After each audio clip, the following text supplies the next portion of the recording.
आइए अब हम थ्योरम 3 पर बेस्ड एक प्रॉब्लम सॉल्व करते हैं जो इस प्रकार है कि solve tan 2x equals minus cot x plus pi by 3।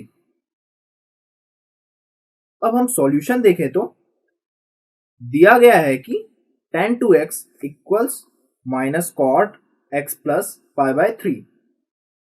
This will be equal to tan pi by 2 प्लस x plus pi by 3.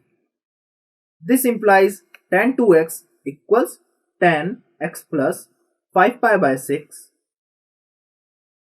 By third theorem, this implies 2x equals n pi plus x plus 5 pi by 6, where n belongs to integer.